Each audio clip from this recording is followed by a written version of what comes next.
Hello friends, welcome back to your own channel Chak De with knowledge. Chak De with knowledge में आप सभी का दिल से हार्दिक स्वागत है।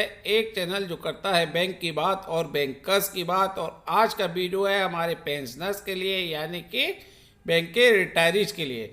अगर आप हैं बैंक के रिटायरीज या है बैंक के एग्जिस्टिंग एम्प्लॉय तो हमारे चैनल को सब्सक्राइब करना और नोटिफिकेशन बेल को क्लिक करना ना भूलिएगा, क्योंकि हम लाते हैं बैंक एम्प्लॉयज और बैंक रिटायरीज के लिए लेटेस्ट अपडेट, और वो भी बिना किसी मिर्च मसाले के।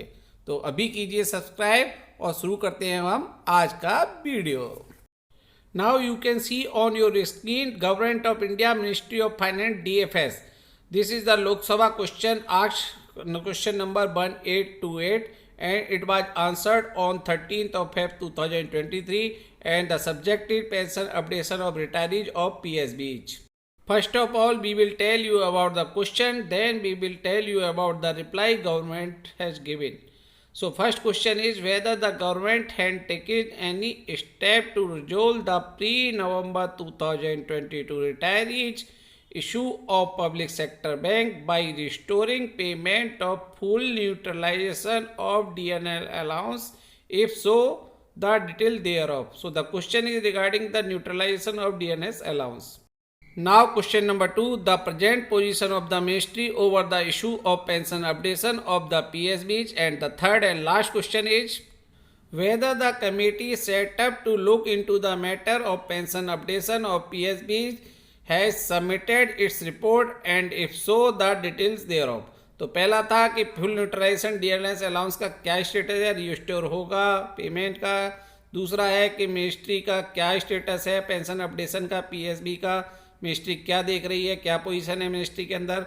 और तीसरा क्वेश्चन है क्या कोई कमेटी है जो इस मैटर को पेंशन अपडेशन को देख रही है, क्या उसने कोई रिपोर्ट सबमिट की है, अगर की है तो उसकी डिटेल क्या है। अब हम आपको बताएंगे answer. So let's start the reply.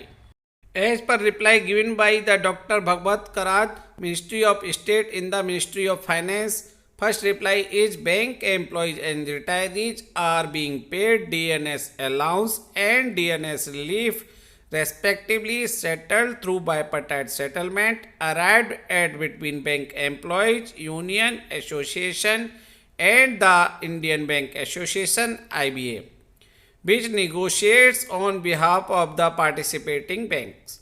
IBA has informed that unions associations have demanded the neutralization of DA for pre-November 2002 retirees. 2002.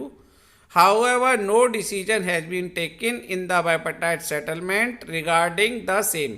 यानी कि यूनियंस ने डिमांड की है और IBA के पास ये मैटर है। IBA निगोशिएशन करता है DNS अलाउंस, DNS रिलीफ सभी के बारे में, और अभी तक बायपार्टाइट सेटलमेंट में ऐसा कुछ भी नहीं हुआ है।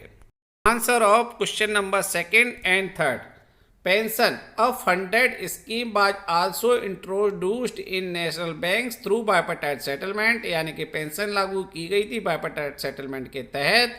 The board of the respective national bank accordingly made employees pension regulation in exercise of their powers under section 19 of the Banking Companies Acquisition and Transfer of Undertaking Act 1970 1980.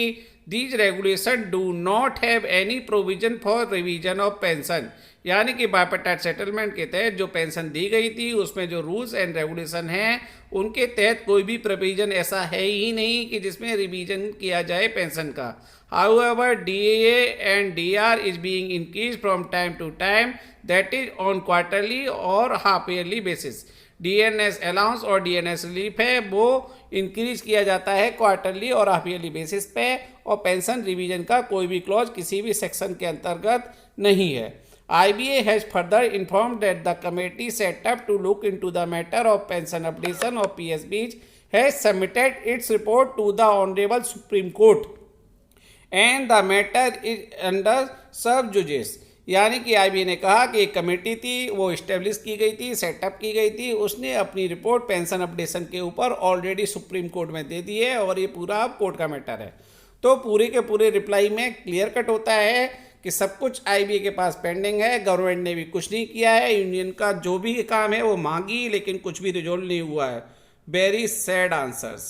सरकार कोई भी जिम्मेदारी लेने को तैयार नहीं है और नहीं लगता कि हाल फिलहाल में पेंशन अपडेशन होगा। जिस तरह के रिप्लाई सरकार ने किए हैं, बहुत ही दुर्भाग्य की बात है कि हमारे रिटायरीज को एक बार फिर से निराशा मिली है और दुर्भाग्यपूर्ण तरीके से उनकी सारी डिमांड को नकार दिया गया है। Very sorry.